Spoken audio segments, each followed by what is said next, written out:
أقبل رجل إلى النبي صلى الله عليه وسلم فقال بايعك على الحجرة والجهاد রাসূলুল্লাহ সাল্লাল্লাহু আলাইহি ওয়াসাল্লামের নিকট এক সাহাবী উপস্থিত হয়ে বললেন, ইয়া রাসূলুল্লাহ, আমি আপনার কাছে হিজরত এবং জিহাদের উপর বায়াত গ্রহণ করতে চাই। আবতাগিল আখিরা মিনাল্লাহ, এবং আল্লাহর কাছে সন্তুষ্ট অর্জন করতে চাই, আল্লাহর কাছে পুরস্কারের আশা চাই।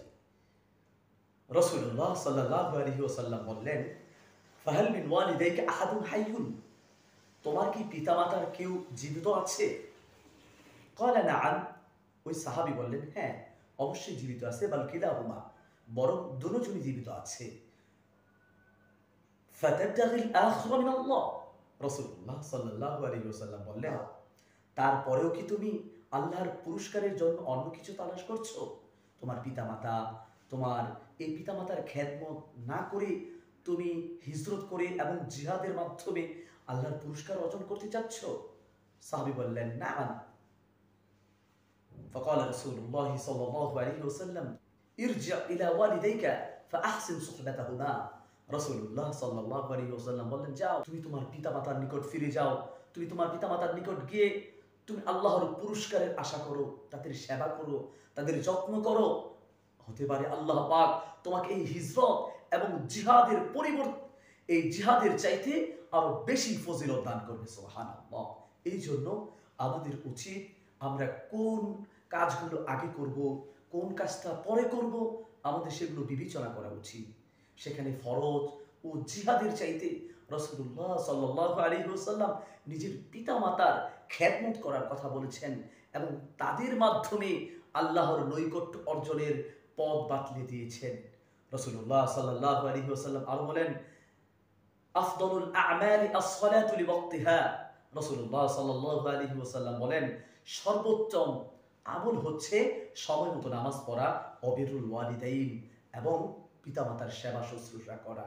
রাসূলুল্লাহ সাল্লাল্লাহু আলাইহি ওয়াসাল্লাম আরো বলেন, রাগিমা আনফুহু সুম্মা রাগিমা আনফুহু সুম্মা রাগিমা আনফুহু। রাসূলুল্লাহ সাল্লাল্লাহু আলাইহি ওয়াসাল্লাম বলেন, ওই ব্যক্তি হতভাগা, ওই ব্যক্তি হতভাগা, ওই ব্যক্তি কপাল পোড়া। মান আতরাকা ওয়ালিদাইহি ইনদাল কিবারি আহাদুহুমা আও কিলাহুমা, যে ব্যক্তি তার পিতামাতা দুজনকে অথবা কোনো একজনকে সে বৃদ্ধ অবস্থায় পেল, ওয়ালাম ইয়াদখুলুল জান্নাহ, তাদের সেবা শুশ্রূষা করে সে জান্নাত অর্জন করতে পারলো না, তার মতো হতভাগা, তার মতো কপাল পোড়া এই পৃথিবীতে আর কেউ নেই। রাসূলুল্লাহ সাল্লাল্লাহু আলাইহি ওয়াসাল্লাম আর বলেন, সালাসাতুন লা ইয়াদখুলুল জান্নাতা ওয়া লা ইয়ানজুরুল্লাহু ইলাইহিম ইয়াওমাল কিয়ামাহ, তিন শ্রেণীর মানুষ কখনো জান্নাতে প্রবেশ করতে পারবে না, এমনকি আল্লাহ তাআলা কিয়ামতের দিন তাদের দিকে ভ্রুক্ষেপ করবেন না। সেই তিন শ্রেণীর মানুষ কি? এক নাম্বার, আল হাক্কু লিওয়ালিদাইন, পিতামাতার অবাধ্য সন্তান। দুই নাম্বার, আল মারআতুল মুতাওয়াজ্জিলা, এবং পুরুষের পোশাক, পুরুষের বেশ, পুরুষের আকৃতি ধারণকারী মহিলা। ও দাইয়ুস, আর তিন নম্বর হচ্ছে দাইয়ুস। দাইয়ুস হচ্ছে ওই সমস্ত পুরুষ যারা তার স্ত্রী, তার সন্তান, তার নিকটতম আত্মীয় স্বজন বেপরদায় চলে, অশ্লীল কাজ করে, কিন্তু সে তাদেরকে বাধা দেয় না এবং তাদের এই কাজের উপর সে সন্তুষ্ট থাকে। এদেরকে আল্লাহ পাক জান্নাতে প্রবেশ করাবেন না, এমনকি তাদের দিকে আল্লাহ পাক দৃষ্টিও দিবেন না। এই জন্য আমরা আমাদের সন্তান, সন্ততি, আমাদের স্ত্রী, আমাদের অধীনে যারা আছে তাদেরকে সঠিক দিনের উপর রাখবো, অশ্লীল কাজ থেকে বিরত রাখবো। রাসূলুল্লাহ সাল্লাল্লাহু আলাইহি ওয়াসাল্লাম বলেন, ইন্নাল্লাহ হারামা আলাইকুম উকুকুল উম্মাহাত। রাসূলুল্লাহ সাল্লাল্লাহু আলাইহি ওয়াসাল্লাম বলেন, নিশ্চয়ই আল্লাহ পাক হারাম করেছে উকুকুল উম্মাহাত, মায়ের অবাধ্য হওয়া, ওয়াদাল বানাত, এবং কন্যা সন্তানকে জীবিত হত্যা করা।